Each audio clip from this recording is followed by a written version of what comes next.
beginning at verse 1. I'm going to read to you from the King James Version, and you can take your seat, and I'll read to you from the Common English Version. Jeremiah chapter number 1. The words of Jeremiah, the son of Hilkiah, of the priests that were in Anathoth in the land of Benjamin, to whom the word of the Lord came in the days of Josiah, the son of Ammon, king of Judah, in the 13th year of his reign. He came also in the days of Jehoiakim, the son of Josiah, king of Judah, unto the end of the 11th year of Zedekiah, the son of Josiah, king of Judah, unto the carrying away of Jerusalem captive in the 5th month. Then the word of the Lord came unto me, saying, Before I formed thee in the belly, I knew thee. And before thou camest forth out of the womb, I sanctified thee. And I ordained thee a prophet unto the nations. Then said I, Lord God, behold, I cannot speak, for I am a child. But the Lord said unto me, Say not, I am a child, for thou shalt go to all that I shall send thee, and whatsoever I command thee thou shalt speak. Be not afraid of their faces, for I am with thee to deliver thee, saith the Lord. Then the Lord put forth his hand and touched my mouth. And the Lord said unto me, Behold, I have put my words in thy mouth. See, I have this day set thee over the nations and over the kingdoms. Here it is, y'all, to root out and to pull down and to destroy and to throw down, to build and to plant. Moreover, the word of the Lord came unto me, saying, Jeremiah, what seest thou? And I said, I see a rod of an almond tree. Last verse. Then said the Lord unto me, Thou hast well seen, for I will hasten my word to perform it. You may be seated. I think that is sufficient for you to get the point. I want to talk from this thought with your prayers, certainly with the aid of the Holy Spirit, to give me a good 15 minutes, just 15 minutes, good 15 minutes. God will bring his word to pass.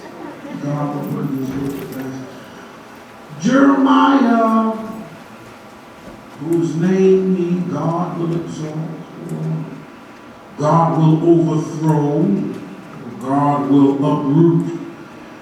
Jeremiah was born during a very particular wicked time in the history of the nation of Judah. When Jeremiah was born, Manasseh was king over Judah.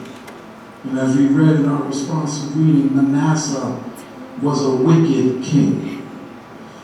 He fashioned himself after the king of Israel, Ahab. Manasseh built groves, and he led the people of Judah into idolatry. Whatever they thought was right in their own eyes, that's what they did. Manasseh even had prophets who served his every whim. They prophesied peace and prosperity. Meanwhile, the nation was going to hell in a handbasket. They prophesied that all would be well, that God would just wink at their idolatry, and God would wink at their sin.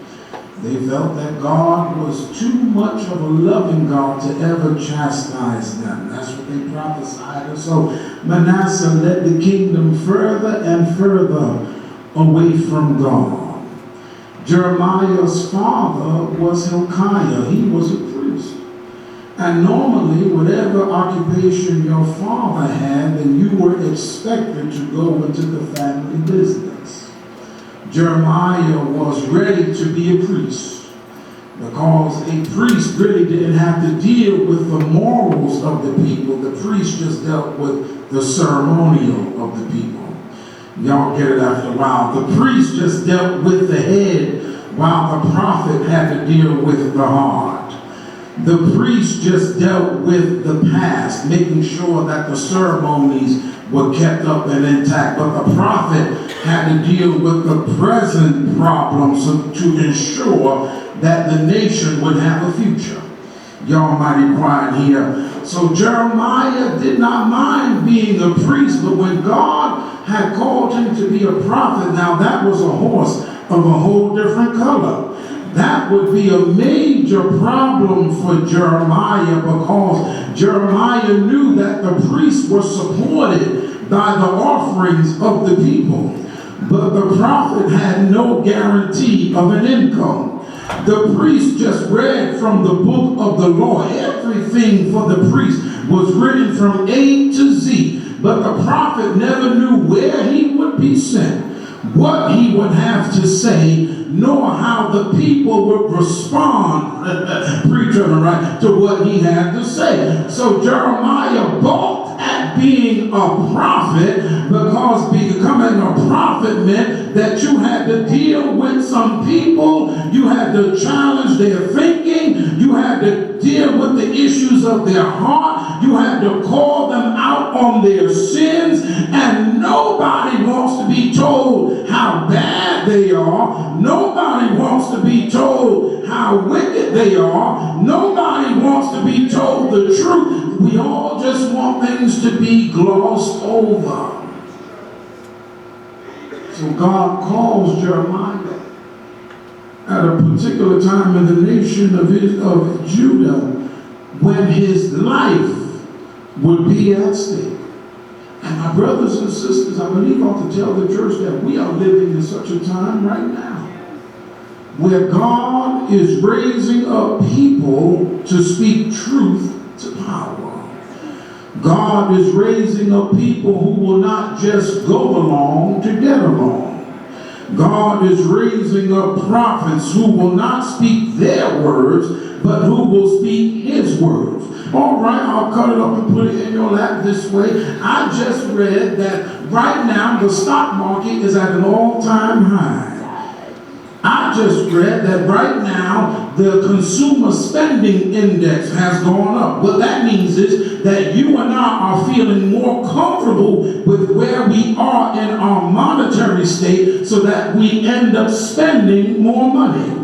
People spent records amount of money during the past few months because they seen a little bit extra in their paycheck. And if they're not careful, people will equate that with the blessings of God. But I've got news for you. Just because you got a few more dollars in your paycheck, and just because the stock market is trading at an all-time high, it don't mean that God is pleased with the nation. Oh, I know this won't be difficult. It don't mean that God is pleased with the United States of America. It don't mean that God is pleased with the people of the world. Why? Because we now have laws on the books that pull us further and further away from the standard that God has set. We are calling night day, we're calling day night, we're calling right wrong, we're calling up down and down up, we're calling what God has called abominable, we're calling it okay. Preach, Reverend Wright. Just because the stock market and just because there's more money in your bank account don't mean that God is pleased. See, the devil has a way of blessing as well. The devil has a way of making things seem better than they are, so that way he'll draw you further and further away from God. But God raised up a prophet by the name of Jeremiah, who was not afraid to speak truth to power. And my brothers and sisters, in this day and age, going into the year of 2020, I ain't going to tell you you're going to get a car. I'm not going to tell you you're going to get a house. I'm not going to tell you you're going to get a man. I'm not going to tell you you're going to get a woman. I'm not going to tell you you're going to get rid of the man you got. I'm not going to tell you you're going to get rid of the woman you got. I'm not going to tell you your shit going to come in. I will tell you that righteousness exalts a nation. Preach, Reverend Wright, but sin is a reproach to any people. And if we are truly going to be the people of God that has been called by his name, we cannot simply do lip service. We got to serve God with all of our heart, with all of our soul, with all of our might, and with all of our strength. Under Josiah, there was major reform. Hilkiah found the book of the Lord hidden in the temple. and Josiah initiated reforms, the people began to come back to the temple. People began to worship. Couldn't find a seat in the house. But as soon as Josiah was killed in the battle of Carchemish, the people went right back into their old ways. Now, why do you think that is? After Josiah, a godly king, initiated reforms and undid everything his father Ammon did, who was wicked, just like his father Manasseh. Now, Josiah is initiating reforms, but he dies in the battle of Carchemish, and the people revert right back to their old ways. Here's the reason, y'all. Because God knew in his omniscience that lip service would only get so far. God knew in his omniscience that the people may have returned to him with their heads, but they did not return to him with their hearts. And Jesus over in the book of Matthew said, these people honor me with their lips, but their hearts are far from me. So now God calls Jeremiah to call the nation back to repentance. That God is no longer interested in lip service. God is no longer interested in you coming to his house out of duty. God wants you to come to his house out of devotion. What's the difference, preacher, between duty and devotion? Duty says, I'm going to go because it's the right thing to do. I'm going to go because my mama made me go, because my daddy made me go, because we've been going every year since I was knee-high to a grasshopper. But devotion says, I owe the Lord, so I'm going to come into his house with my hands lifted up. Y'all mighty quiet here. Devotion says, God has been too good to me, and if he never does anything else for me, he's already done enough. Devotion says, I may not have two nickels to rub together, but God is able to do exceeding and abundantly above all that I can ask or think. Devotion says, I may be aching in my body, but I owe God a praise. I owe God a hallelujah. I may have some aches and pains and body parts I didn't even know I had, but devotion says, I'm going to press my way anyhow. God is not interested in duty. He's interested in devotion. But now listen, y'all. God gives Jeremiah 6 specific things that he would do, and 4 of them are negative. Walk with me around the text. I got 5 more minutes. Walk with me around the text. Number 1, God said, you are not only going to root out, but you're also going to pull down. And not only are you going to have to pull down, but some stuff you're going to have to destroy. But then not only some stuff you got to destroy, some stuff you got to throw down violently. Can I walk through it? I promise you I'm through. Number 1, you're going to have to root out. Right now there's a whole movement in the Congress about this corruption thing, where everybody's trying to root out corruption. Even in our city, the whole argument is rooting out corruption. And God called Jeremiah to root out corruption in the people's hearts. God called Jeremiah to root out corruption in the highest echelons of leadership. Because you do know the people will only go so far as a leader. Y'all quiet here, all right, so let's go ahead. People will only go as far as their leadership allows them to go. So God called Jeremiah to root stuff out. In other words, you got to expose some stuff. And you don't expose it to hurt people, you expose it to help people. Can I get a witness here? Because God will convict us in our sin, but he won't condemn us for our sin. All right, y'all quiet here. There's a difference between God convicting you of your sin and God condemning you for your sin. See, condemnation means there is no more hope for you. There is no more help for you. You have reached the end of God's grace. That's when you are condemned. But conviction says there's still hope. Conviction says there's still a chance. Conviction says you haven't gone far enough to turn around. Conviction says I am willing and able to wash you and cleanse you from all of your unrighteousness if you simply return to me. Not only was Jeremiah to root out, but it's right here in the text, Jeremiah would also have to pull some stuff down. He would have to challenge the people's thinking.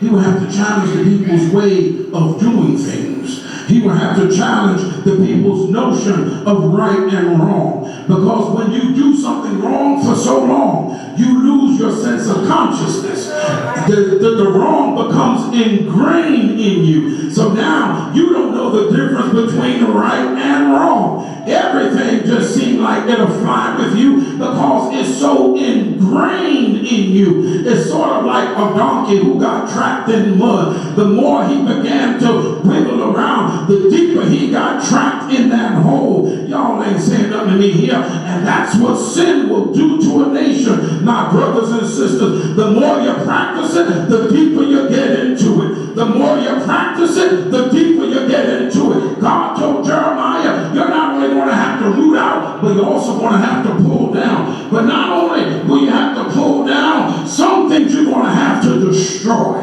Y'all, there's a crack in my wall at home. There's a crack in the wall at home. The plaster, the sheetrock is literally splitting diagonally at the corner of the window. So I emailed the contractor, Jesse. He's coming out to the house to do some work on the front of the house. I said, I got this crack in my wall. Now, what are we going to do about it? Is it going to be able to be salvaged? He said, well, first of all, we're going to see if we got to plaster it. If we can plaster it, then it'll be all right. But if we can't plaster it, then we got to take the whole thing down to see what's going on. Now, brothers and sisters, some things can't be plastered. Lipstick on a pig is still lipstick on a pig.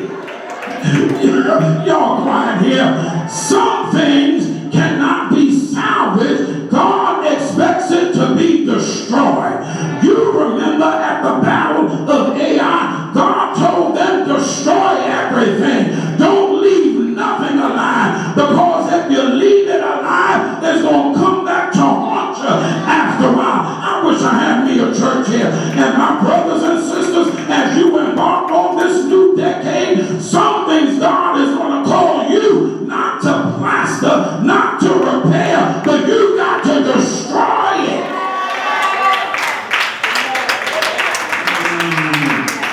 But then not only destroy, some things you got to throw down. And you got to throw it down publicly. Can I get a witness here? Some things you're going to have to throw down publicly as a declaration of your individual independence. Y'all mighty quiet here. Look at somebody real quick and tell them, neighbor, some things you're going to have to throw down. But now, God done gave Jeremiah 4 negatives, but here are the 2 positives, and then I'm through. He said you're also going to have to build. Here's the good news, y'all. After you've gotten through rooting out, after you've gotten done pulling down, after you've gotten done destroying, after you've gotten done pulling out and throwing down in public, then you got to come back and rebuild the people. Can I get a witness here? It's a good thing, y'all, that God doesn't leave us where we are. It's a good thing, y'all, that after God has chastised us, He also accepts us with wide open arms. Y'all mighty quiet here. I knew y'all wouldn't be feeling this message, but I'm going to go ahead and preach it anyhow. Look at a neighbor and tell a neighbor, God will bring His word to pass. Not only, Jeremiah, are you going to have to build, but then you also, Jeremiah, not only will you have to build, but then Jeremiah, you're also going to have to plant, because there's some new growth under all that old weed, Jeremiah.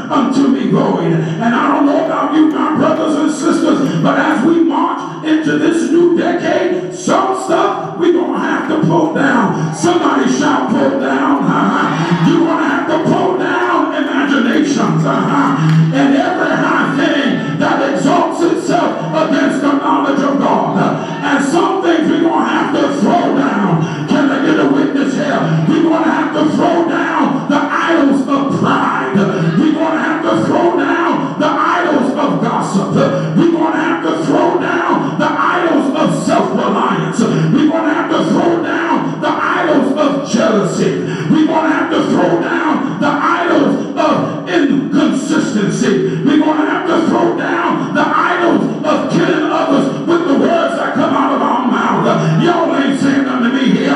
But not only are we going to have to throw down, we're also going to have to uproot some stuff.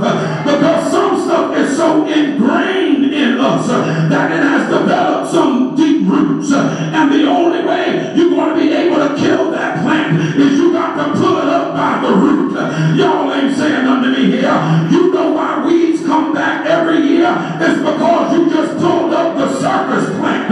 But you got to go down deep and get it by the root. Y'all ain't saying nothing to me here. And some stuff God is calling us, we got to go down and dig it up by the root. So that way there is no way for that thing to come back in your life. But after you done thrown it down, and after you done pulled it down, and after you done uprooted it, then you got to destroy some stuff. Can I get a witness? I know it's popular now to say you can't come with me into the new year, but you know how that goes. As soon as you get in trouble, here you are on the phone, calling the same one you told you can't come to me in the new year. You know how it goes. You hook up online, and then you pick up the telephone, and then you meet for a midnight encounter. Oh, praise the name of an almighty God. But God is saying, if you really don't live for me, some stuff you got to destroy. You got to burn it in the fire. You got to burn it in the fire. You got to drown it in the sea. Can I get a witness? You can't feed the devil with a long-handed spoon. Just don't feed him at all. Because if you give him 1 inch, he won't take a mile. If you let him in the passenger seat, he won't want to drive after a while. Y'all ain't saying nothing to me here. We told him grab a neighbor's hand and tell him, neighbor, I don't know how you feel about it, but as I go into 2020, I ain't playing no more games. As I go into 2020, I don't have time to play with my salvation. Time is filled with swift transition. Lord on earth, unmoved and stand. I've got to build. I ain't got no help here. I've got to build my hopes on things eternal. I'm gonna hold to God's unchanging hand. Y'all mighty quiet here. I said I got to hold to God's unchanging hand. God told Jeremiah, now you got to build, and now you got to plant. I'm going to watch over my word to make sure it come to pass. He asked Jeremiah, what is it that you see? Jeremiah said, I see a rod of an almond tree. Somebody said, what does that mean? The almond tree was the first tree in Palestine that would bud to let the people know that winter is over and spring, I ain't got no church here, and spring is on the way. In other words, you may not see it, but God is still at work. You may not see how he's going to make a way, but God is still at work. You may not see how God is going to open the door, but God is still at work. You may not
your body.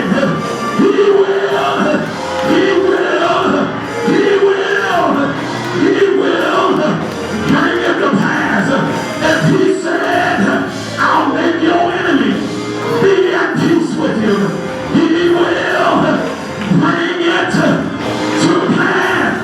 If he said, I'll save your son, I'll save your daughter, he will. He will. He will bring it to pass. If you believe it, if you believe it, if you believe it, say, Lord, I take you at your word that you will watch over your word and you will bring it to pass. Say yes. Say yes. Ain't it all right? Ain't it all right?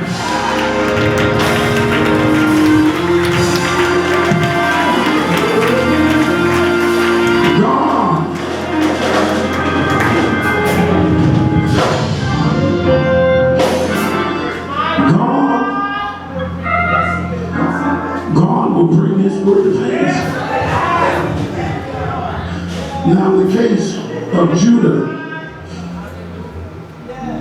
God brought the Babylonians from the north and they took Judah captive. But then God promised he would bring the people back after 70 years. So you may not see it, and it may not look like nothing's going on, but God is watching over his word. And if I can help the house, it ain't got nothing to do with you. God watches over his word for his name's sake. Because his name is on the line. The doors of the church are open. Maybe there's one who wants to give their life to the Lord. Now is the time. I want Chick-fil-A. You know, Sunday, that I was thinking about Manasseh. I want Chick-fil-A. As evil as Manasseh was,